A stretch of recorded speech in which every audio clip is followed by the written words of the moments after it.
To me, it's sickening. It's almost to the point where it makes you cry sometimes. Why did you do it, Chief? How many of your students have been shot and killed? 63.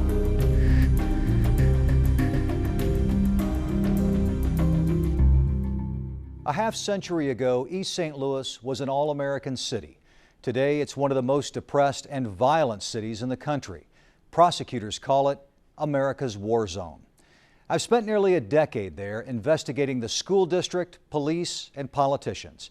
Tonight, News 4 investigates how corruption has crippled this beaten-down community, making it harder to do almost anything, including enforcing the law. Did you commit fraud, Larry? Negative, sir. They are supposed to enforce the law. Can I read the warrant to you? But repeatedly. Did you text criminals and warn them that police officers were coming to get them?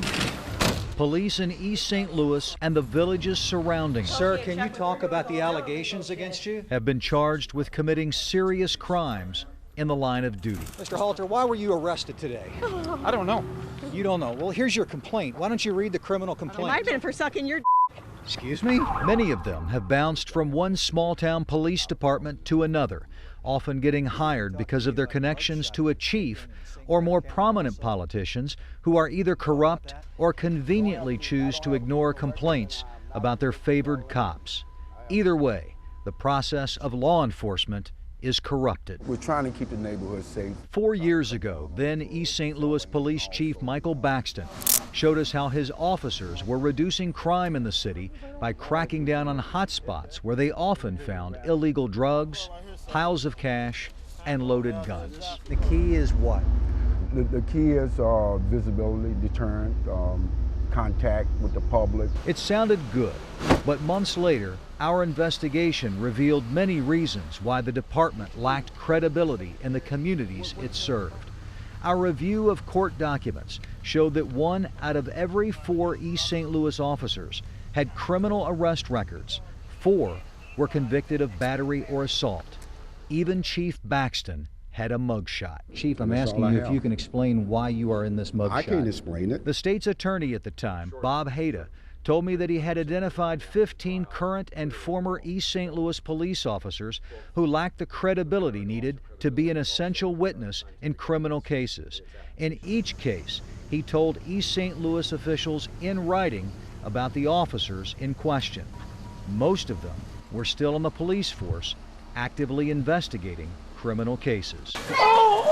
We were there when a murder suspect was freed because Haida believed the cop who failed to videotape his alleged confession lacked the credibility needed to be a key witness in the case. We were forced, because of the police misconduct, particularly by Officer Perry, to dismiss the case. It's a tragedy. It's a tragedy for the victims, the victim survivors. It's also a tragedy for the citizens of East St. Louis. The controversy over Baxton's management style grew when News 4 Investigates disclosed that Baxton told Illinois State Police they would no longer be automatically included in East St. Louis murder investigations. He claimed he would contact them as needed, then never asked for their help. 15 months later, the evidence in more than 50 East St. Louis murder cases sat in the state police offices, untouched by the East St. Louis Police Department. That is shameful. It's wrong.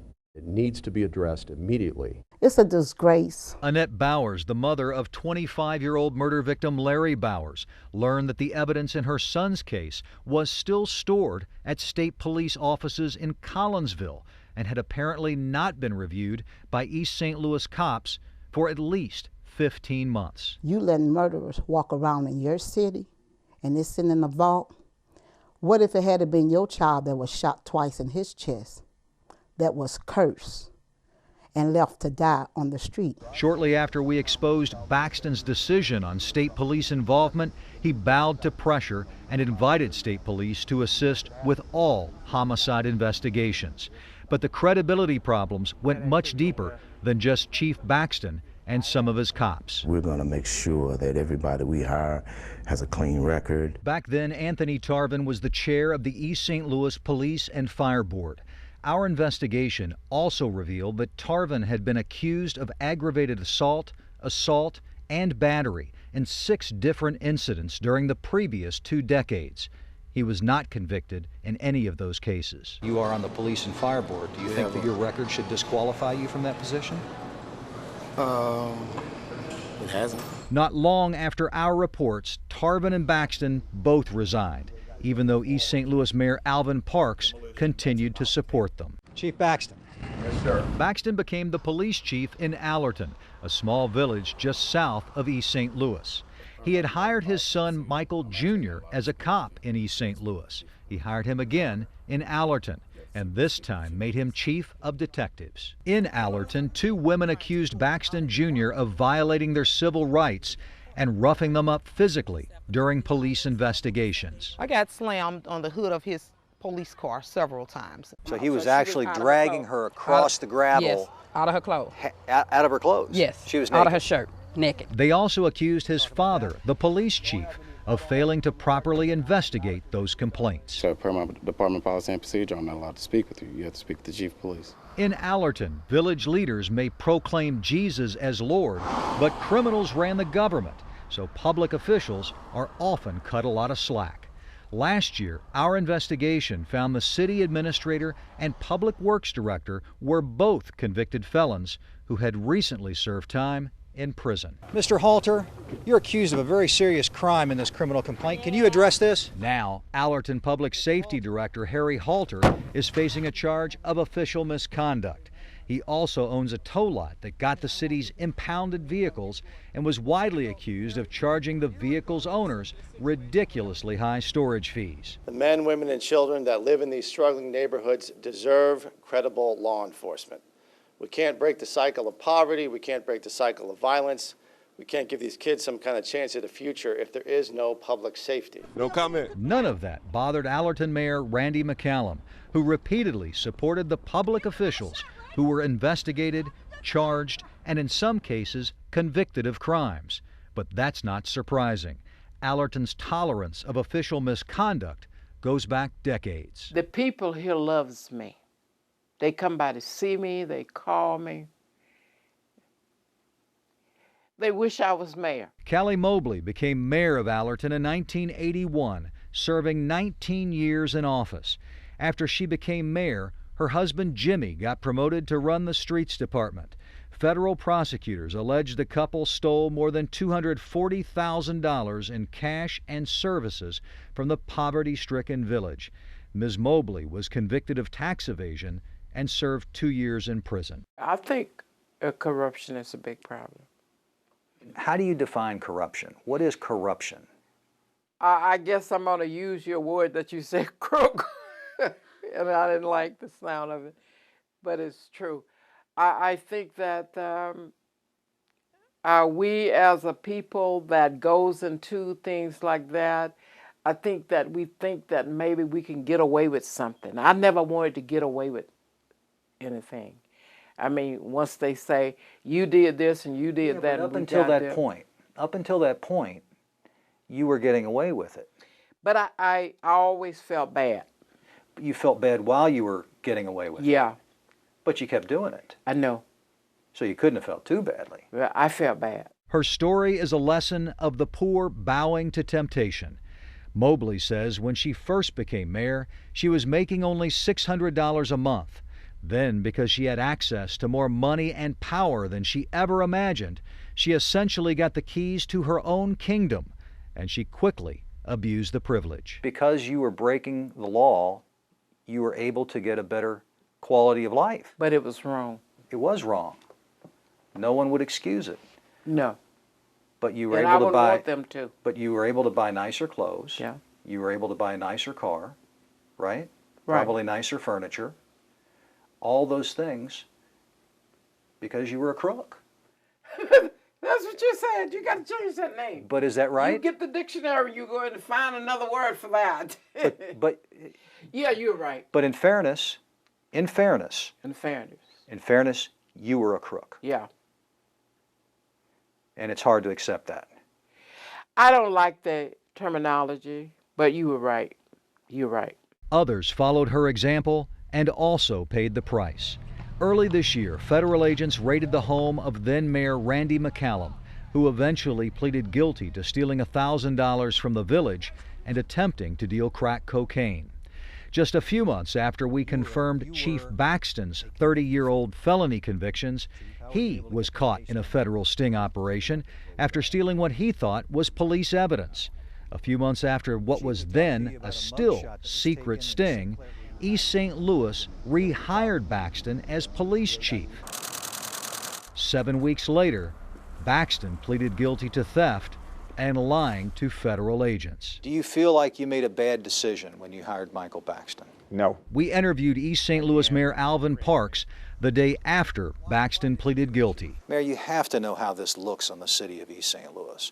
You hire a chief who stays here for 7 weeks. What do you want me to do, Craig? And then he pleads guilty to 2 felony counts for misconduct and theft, lying to federal agents, while he's the police chief of one community, and he lied to them while he was the police chief of your community. Okay. I mean, is your job to punish us now? Are you here to crucify us? We turned the page when Mike Baxton resigned yesterday. We hired a new chief. We are here to pray with, work with, and fortify that new chief of police and the East St. Louis Police Department. Why did you do it, Chief? But that culture is tough to change. On the day Baxton pleaded guilty, a uniformed police officer driving a marked East St. Louis police car picked him up and drove the former chief to his car. That driver, Officer Rudy McIntosh, had been an informant for federal prosecutors during a previous criminal investigation into corruption in East St. Louis city government. You really think it was appropriate? Really? Yeah. That misplaced loyalty for the former chief happened on the first full day in office for Mike Flory, the new police chief. No, that was not an appropriate thing to do. During the last 2 months, state police and federal agents have joined East St. Louis Police on a series of initiatives that have helped solve old murder cases and crack down on violent crime. The efforts have been so successful that they're being expanded. When we come back, the high price of a beaten down housing market and its impact on the poor.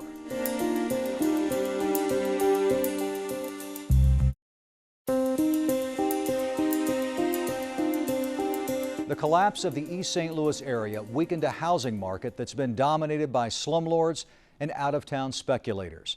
Vacant houses seem to be everywhere. The impact on residents is often devastating. Smoke fills the sky as another fire rages in East St. Louis. The fuel for the blaze is the dry, rotted wood of abandoned houses, the kindling of countless urban infernos. A dozen families live within a block of the fire that threatens to get out of control. Are you trying to make contact? As firefighters put out the flames, we hear the sirens of police racing to an unrelated emergency. Who owns those houses? I don't know. During the last few years alone, hundreds of vacant houses have burned in East St. Louis, and many of them still stand as charred shells, waiting to be torched again. To me, it's sickening. The Tanner family lives next to this mess. They bought their home 30 years ago and take good care of it. But most of the block is abandoned, and 2 of the vacant houses right next to them caught on fire this summer. The fire also damaged the Tanners' home. When people come from out of town, and they always ask that same question. What is this over here? It's vacant houses. I said we can't seem to get anything done. This one has a code violation notice on it, dated last September. The owner had 10 days to repair the violations or supposedly feel the wrath of East St. Louis city officials. But that was a year ago. Clearly they didn't fix any of it, so what does that tell you? That nobody follows through on anything around here. I'm not surprised. East St. Louis Regulatory Affairs Director Robert Betts says the city is overwhelmed with the problem. He says the city has suspended demolitions. Betts says budget cuts have gutted his office, which now depends on volunteers to do some of the government work. It's almost to the point where it makes you cry sometimes. It's kind of degrading. What was this neighborhood like when you moved in 33 years ago? This was one of the nicest neighborhoods you could move in. Columbus Liddell raised a family on the opposite side of the city. Now he has a half dozen vacant homes on his block alone. It's hard to swallow. It's hard to swallow because I know I'm not the only one pay tax in East St. Louis. And at least East St. Louis could show us what they're doing with some of the money. The city has put little effort into going after the people responsible for these properties. The city just hired a collection agency. That's correct. Why didn't the city hire a collection agency years ago? Well, we have had collection agencies in other areas. We sought it another way, and then we said, let's stop doing it the way we've been doing it. Is that because it wasn't effective? It wasn't as effective as we needed to be. Ceron and Associates has been one of the biggest property owners of rundown housing in East St. Louis for more than 50 years. The family-owned slum real estate empire owns about 500 houses and vacant lots. Many of them look abandoned. But a News 4 investigation found that within the last year, the city of East St. Louis had only cited 13 of their properties for code violations. I was desperate because I didn't have anywhere to live. Mahogany Burns bought this house from one of the Ceron's companies. She wasn't required to have any credit, only a relatively small amount of cash up front. She bought it for nearly $30,000, about 6 times what the Ceron's company paid for it. What's it been like doing business with Mr. Ceron? It's been like hell. The kitchen needs major repairs. A bedroom is missing a large part of the ceiling, and the roof appears rotted. It looks like it's wet. It looks like it's gonna fall in. The basement smells of old sewage and mold. The sheetrock is coated with what appears to be mold, and exposure to it could create health problems for her. That's why I keep the door shut and I don't come down here. Ms. Burns pays $400 a month, plus the property taxes, utilities, and is responsible for all repairs. The one-year agreement has a final payment of $25,935, and it's due in 7 months. Do you think you'll ever pay off this house? No. They know I won't.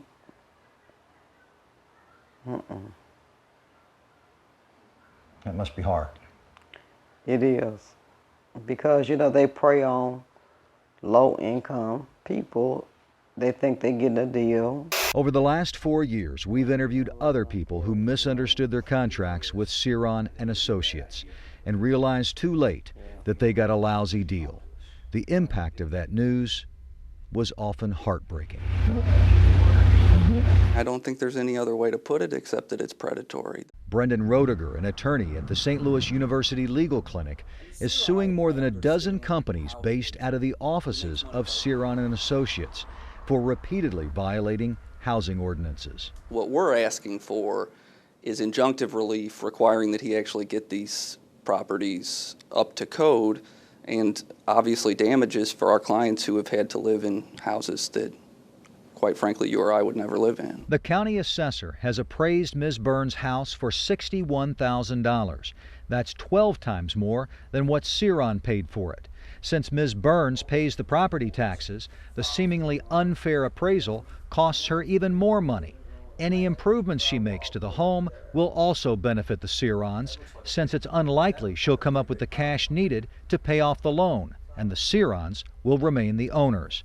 Ms. Burns works 6 days a week just to come up with the money needed to pay for this house. What is it like to work that hard for something and then find out that it's not what you thought that it was? It's really hard. You know, it's disappointing because he prey on the low income. You know, I mean, you know, you can go get his list of houses. You're not going to find anything in Belleville. You're not going to find anything in Collinsville. You're not going to find anything in Granite City. Everything is going to be right here in East St. Louis or Washington Park. If you're not embarrassed by the way that you're operating these properties down here, why don't you just come out and talk with us about it? Over the summer, we made repeated attempts to interview company founder Ed Ceron and his son John, but they refused. I need to talk to my son. Actually, we need to talk to you. 4 years ago, we caught up with Ed at a charity golf tournament. Can you talk to us about how you conduct business? Very effectively. You got to know that these folks aren't going to pay that off. Okay. Seriously, don't you know? Okay. You know that. Okay, yes. They are the housing market, and they've driven the rest of the market into the ground. I think it's, at this point, it's hard to imagine a way out of what Ceron has created. The Cerons cornered much of the East St. Louis area market by supporting key politicians like longtime Allerton Mayor Callie Mobley. Mr. Sion is my friend. He's a nice man. Mobley admits she never cited any of the Ciron's properties for code violations during her nearly 20 years in office, despite getting many complaints. The former mayor, a notorious slumlord in her own right, had a strong incentive to take it easy on the Cirons. According to records filed 7 years ago in the Mobley's bankruptcy case, they owed Ciron and Associates $217,000 for property they purchased from the land baron. Most of the Mobley's net income was used to pay off that debt. Has that been good for the area? That it's so much under his control?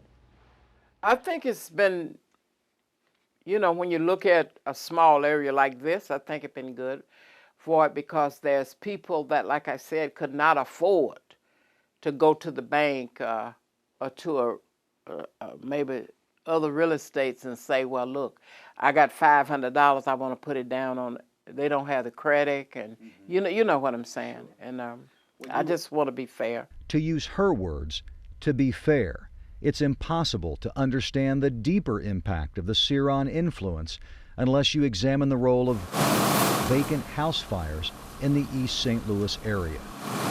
A decade ago, the Illinois Fair Plan, the insurance group for Illinois residents who can't qualify for any other insurance, stopped insuring houses in the East St. Louis area owned by the Cirons because they had so many fires and the insurance group's payouts to the Cirons were so high.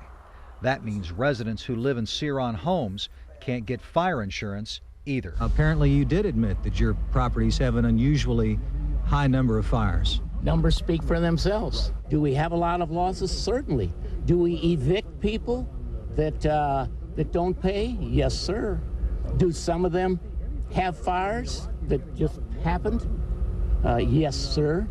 Now, do we go out and put the finger on anyone? No, sir. If you weren't living here, I'd be homeless. you would be homeless. Yes. This is your last stop. Yes. Following our recent stories about slumlords and speculators, prosecutors ordered 24 landowners, including the Cirons, to fix up their property. If they refuse, prosecutors are prepared to pursue possible criminal charges against them. When we come back, strip clubs and much more, the impact of a local economy driven by vice.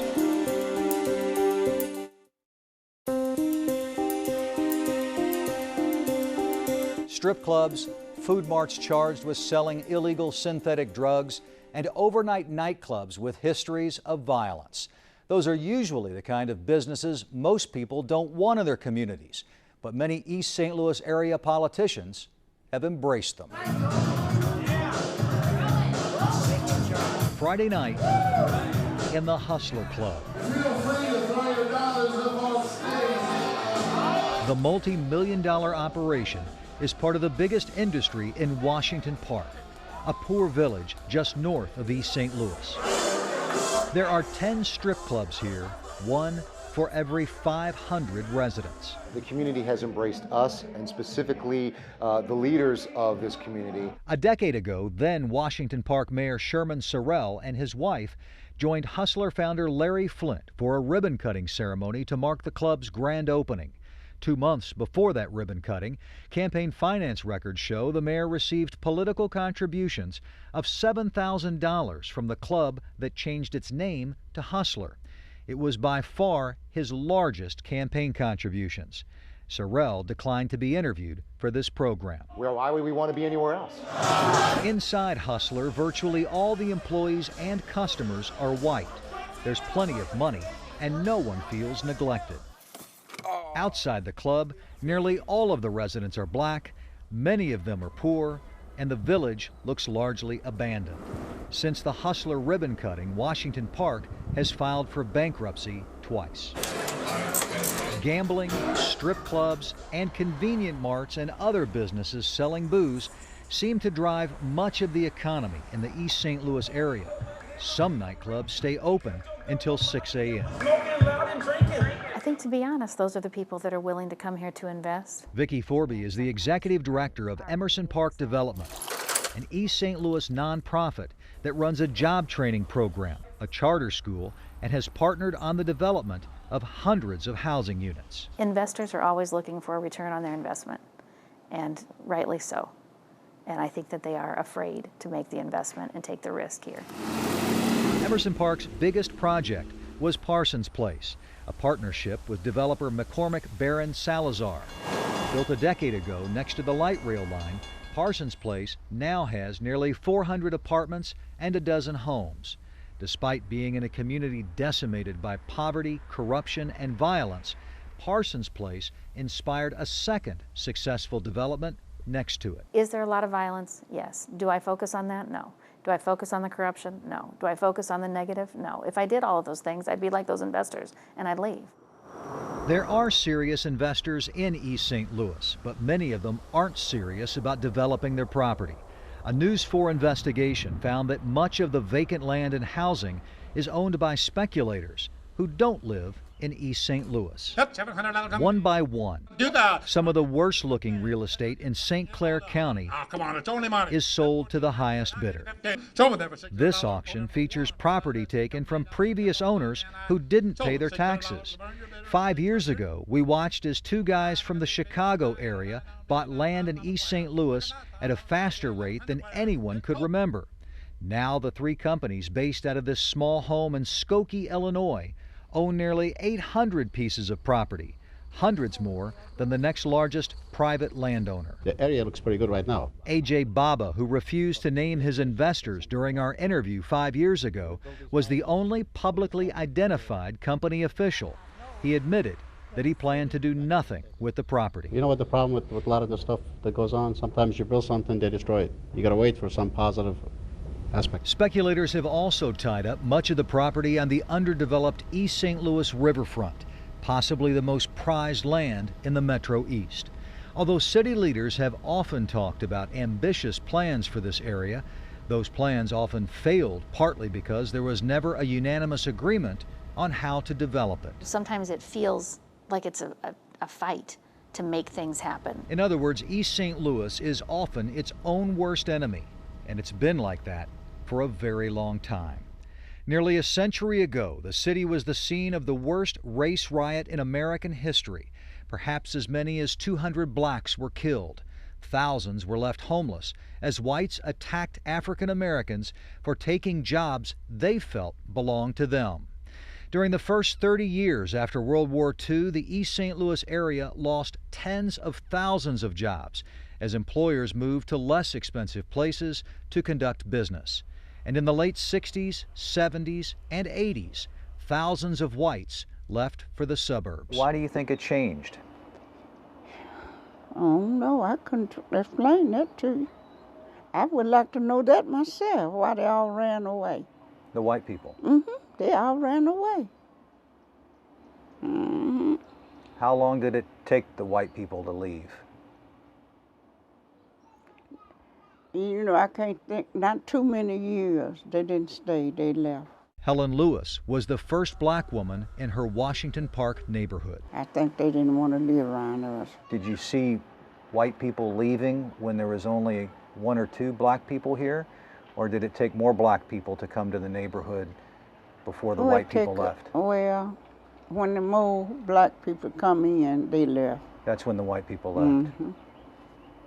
So you think that some of the white people thought it was maybe okay for just a few black people to live here, but not a lot of them. There weren't a lot of them, but a lot of them moved in.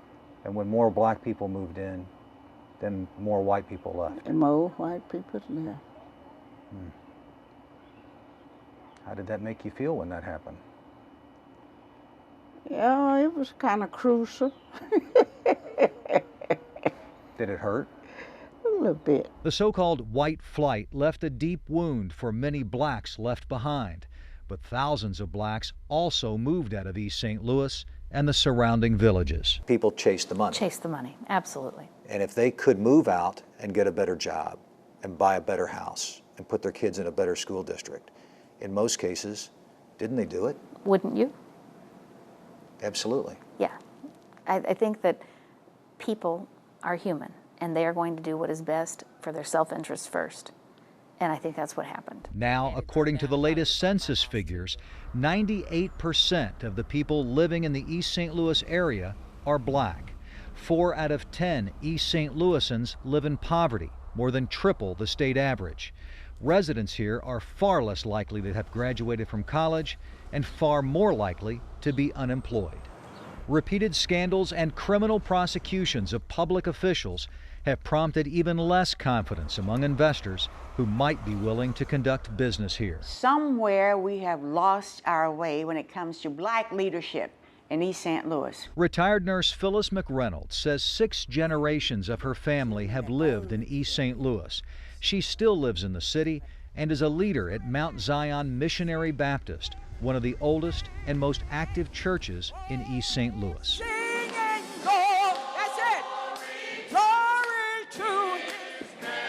Her activities and her photo collection are evidence of her commitment to family. Years ago, she wanted to open a family-style restaurant in East St. Louis and tried to get government support, but she says city officials didn't help, and eventually her dream died. Never heard from anyone in reference to it. Never got to first base. Crown Food Marts not only got to first base, they also received millions of dollars in government tax breaks.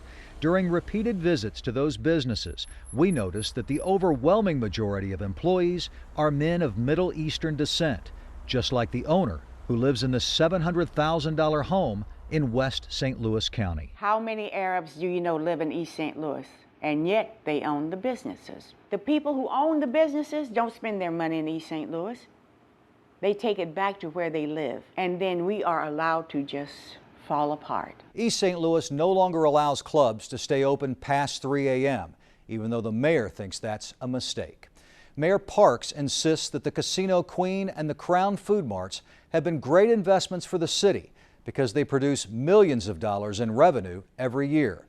Although he admits Crown hasn't hired enough local residents, especially considering it received massive tax incentives that were made possible by local taxpayers.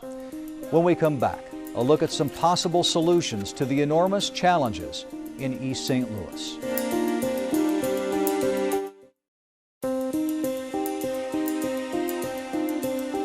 The problems in East St. Louis can seem overwhelming. In many cases, the keys to finding solutions come by understanding who is there and what they need to be safe and successful. You ready? Playing catch with his 2 sons. Good catch. Matt Hawkins is doing what so many of us try to do. All right. Spend time with our children and plant the seeds that will help them grow into good people who work hard to make their communities a better place. It is our duty to manage our community, and no one can take that away from us. And we should never turn our back on it because it is us. And when we accept our responsibility, a beautiful community is almost automatic. Matt, the president of a nonprofit watchdog group, and his wife Kim, a recruiter for a major bank, are raising their boys in Parsons Place, one of the most successful developments in their hometown of East St. Louis. There were opportunities to go other places, but my heart was just to come back here and be part of my family and, you know, do my part. The Hawkins say that part is difficult in a depressed and unstable city, where many people feel afraid to challenge authority, especially when they've been led to believe that some of the people in positions of power are their friends. We have to redefine what a friend means. For me, a friend is a person that understands that Matt Hawkins has been through a lot, and he's not going to throw it away for some favor for somebody that's doing wrong. So what would make things better? Matt Hawkins believes there are too many taxing districts in the East St. Louis area that seem to be designed mainly to provide jobs for politicians and their supporters. If you eliminate what he calls wasteful spending at local townships and the election board, he believes it will reduce the impact of corruption and increase the amount of money available for services like code enforcement and public works. What is it like to try to fight for the truth in East St. Louis? It's the hardest fight that you're going to have. The challenges seem overwhelming. How many of your students have been shot and killed? 63. All I was thinking about was death. I was going to get shot. At the Emerson Park School and Job Training Program, students like Rico Perkins. Can you imagine before your 14th birthday, you're like, Lord, am I going to live to see 14? Am I going to live to see 15? And Elena Burries try to survive the violence that has devastated the city. My whole world just came tumbling down right on top of me when they told me that he got shot. I just wanted to go and make sure that it wasn't really him. But I knew it was, and I couldn't do nothing about it. 63 since 1994.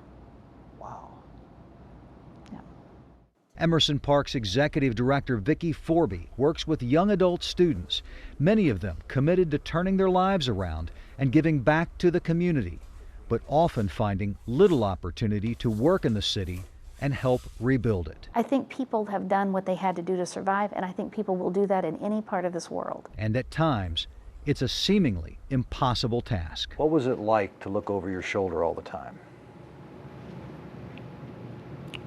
Devastated, scared. Carl Willis wants to work in construction and eventually own his own company. But he's still in a gang and not ready to leave it because of the loyalty and respect he believes he gets from being a part of it. I'm gonna leave it one day. I ain't saying now, but one day I am. When the time comes, I'll be ready. To leave the gang, Carl may have to take a severe beating, or he could be killed. This was a beautiful community. This can be a beautiful community. Forby says the time has come to take drastic actions, like closing nightclubs and liquor stores at 10 p.m. and bringing in the National Guard to save a community that has been unable to save itself. I don't think there's anything wrong with having the National Guard come in. This country doesn't mind invading another country to restore peace and deflect violence and restore government. So why are we afraid to do it here? There have been dramatic actions taken recently, including police raids on overnight clubs and Crown food marts. The state's attorney charged the Crowns with selling illegal synthetic drugs and other crimes. The nightclubs also face criminal charges. And a regional law enforcement commission has been created to provide oversight of the troubled East St. Louis area police departments and allow communities to use tax money usually set aside for development to help pay for law enforcement. The triple threats of poverty, violence, and corruption have cast a shadow over these cities for a long, long time. But I believe in the people of East St. Louis. They are fighting not just for their part of the American dream, they are fighting for their lives. And they deserve the best from us as public servants. Taking back East St. Louis will take much more than late-night marches through the John DeShields public housing complex, which prosecutors say has a higher murder rate than Juarez, Mexico, one of the most dangerous cities in Latin America. It really hurts. Evidence of systemic neglect is everywhere at the DeShields complex. The federal government failed to provide proper security, and the closed Lincoln High School is now a public disgrace, even a year after the state took control of the school district. They don't care about the community, they don't care about the people. Inside the school, more evidence of systemic failure, massive taxpayer waste, and mismanagement. Over the years, our investigations found that the elected school board often chose to spend millions of dollars on jobs for family, friends, and political cronies, instead of hiring more qualified teachers that live in their own community. Now it sits as the latest reminder that something once treasured is now trashed. Until you understand the tough work of building a community, you cannot really appreciate it. And we want to appreciate our community. We want our community to appreciate us. The troubled East St. Louis school district, dominated for years by politics, remains one of the biggest obstacles to improving the community. As long as test scores and graduation rates are among the lowest in the state, many experts say the community will continue to struggle and it will be much slower to rebuild. When we come back, the story of little Ike and other children who want more and are willing to work for it.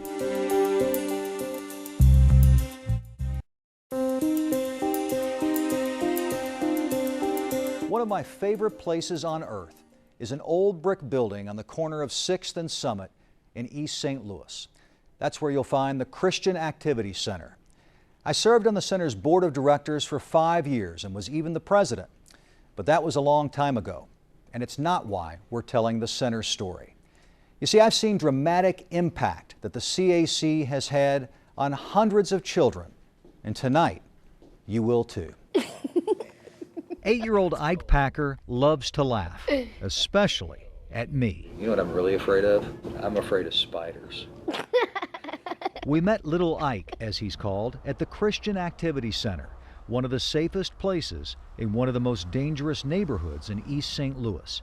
It seemed like a good place to talk about our fears. Do you feel safe walking down the street? Nope. Really? What are you afraid of when you walk down the street?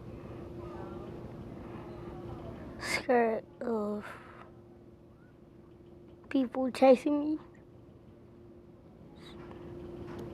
People be having guns. Little Ike's fear has deep roots. 2 years ago, his 17-year-old brother Kenny was shot and killed as he walked to school. What do you want to be when you grow up? Police. Really? How come you want to be a policeman? Because you help save people. Do you know anybody who needs saving? My brother, Kenny. Your brother Kenny? How does your brother Kenny need saving? Bring him alive again. How do you help a kid like Ike? You love him. You support him. Chet Cantrell has been the executive director of the CAC for more than 20 years. In all African dialects, just about, the word that translates from love is, I see you with my eyes. That's what it means. And so all kids just want to be seen, and they grow and flourish if somebody sees them and sees their potential and speaks that to them. The CAC has helped thousands of East St. Louis children develop their potential and create a safe environment with rules that hold them accountable for misbehaving. The neighborhood around the CAC is one of the poorest and most violent in the entire St. Louis area. The staff says children who are actively involved in the center's programs are far less likely to join gangs or do illegal drugs, and in many cases, their grades improve dramatically. Hey, what are you doing? I don't know. I'm helping you. Can I help you too? For 17-year-old Xavier Swope, coming to the CAC as a young boy and now as a part-time worker has given him the opportunity to learn, become more focused, and give back to the community. My dream, probably to see East St. Louis actually be known for our goodness instead of our bads. It changed my life.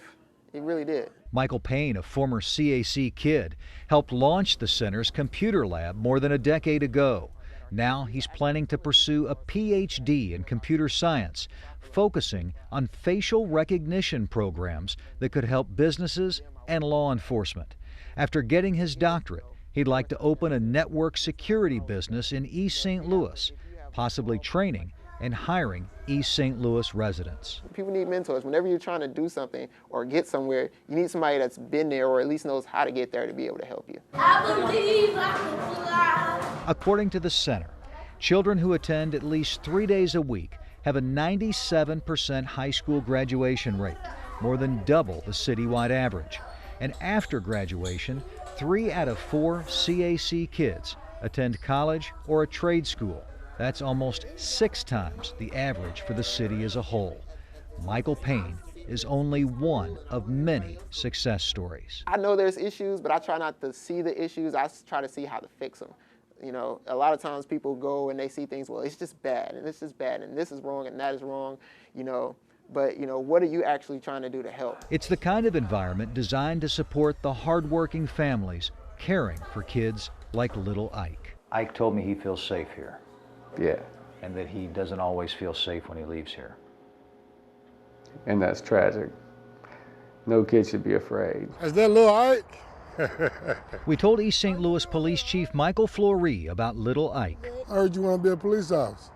You do? Yes. Come on, let me show you I'm gonna show you my car. And the chief couldn't wait to meet him. Push that button. Now hit the bottom button. There you go. Hit it again. There you go. And say test 1, 2. Test 1, 2.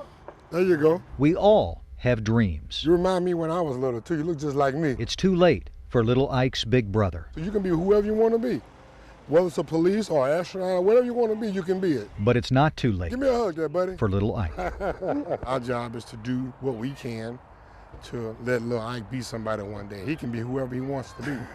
Good kid. You can learn more about the CAC and many other terrific organizations in East St. Louis by going to our website, KMOV.com. Some final thoughts in a moment.